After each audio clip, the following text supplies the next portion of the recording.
Right. Okay then. So I'm going to interview you now then.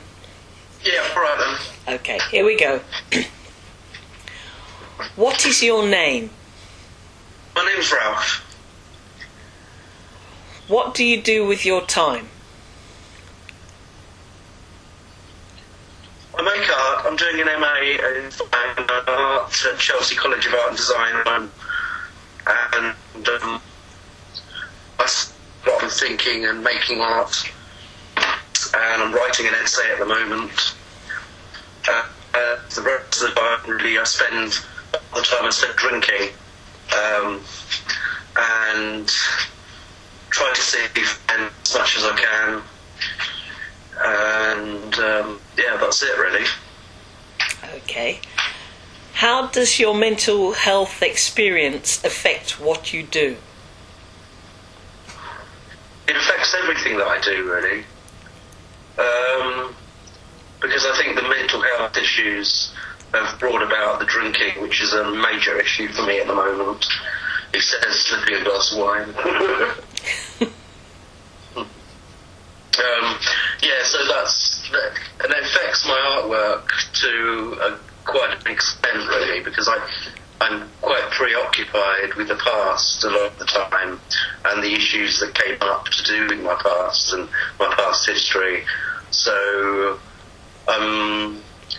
I sometimes get overawed by that, past history and what I've been through. And I've been diagnosed with schizophrenia, and I spent 7 years in and out of mental hospital. So all of that experience has really shaken me and made me very, I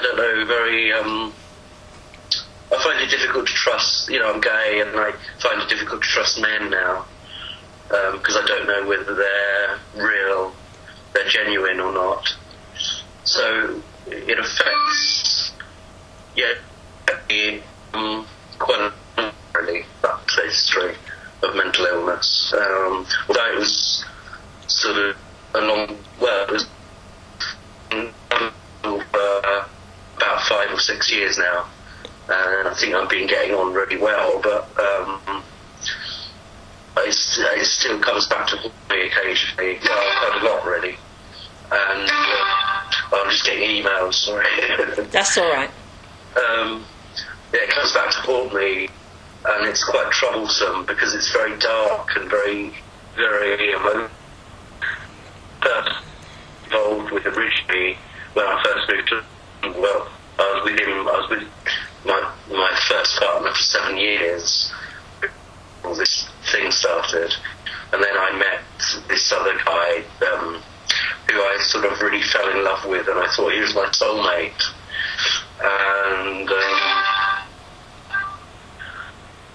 so that's difficult to deal with. He's in Holland now, and I've got no connection with these people now. It's a very dark time for me, and how does that affect what I do? It's sort of it inhibits me, I think.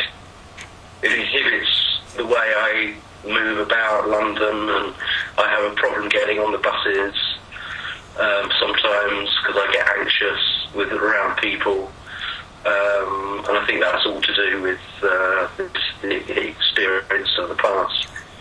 So that's it really, I suppose. Okay, so if you could do anything that you wanted and be anywhere, where would you be and what would you do? I'd like to be in Barcelona with a studio, making art and selling my work in galleries internationally. Okay. If you were front page news or headlines for a day, what would you want to tell the world? I'd like to tell the world my story, and how some people can get away with murder out there.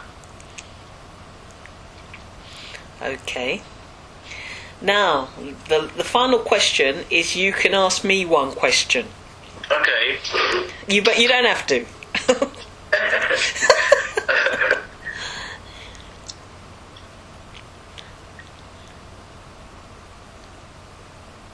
you think this project of interviewing people questions mental illness, or how do you think people will react to it? How do you think,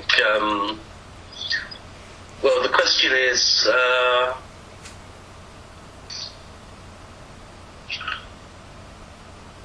how do you think this is going to change understanding of mental illness? Well, I mean, people may see these interviews and actually realise that there's not a lot of difference between someone with a mental health, who has had mental health experience, and themselves, and that, you know, like, but for the grace of God, there go I attitude could come from it. Yes. Really makes it more, makes people with mental health problems less frightening, less puzzling to them, and they realise that actually it could be me, that other person could be me. Yes. Okay, thank you, Ralph, for that. I'll just stop the recording.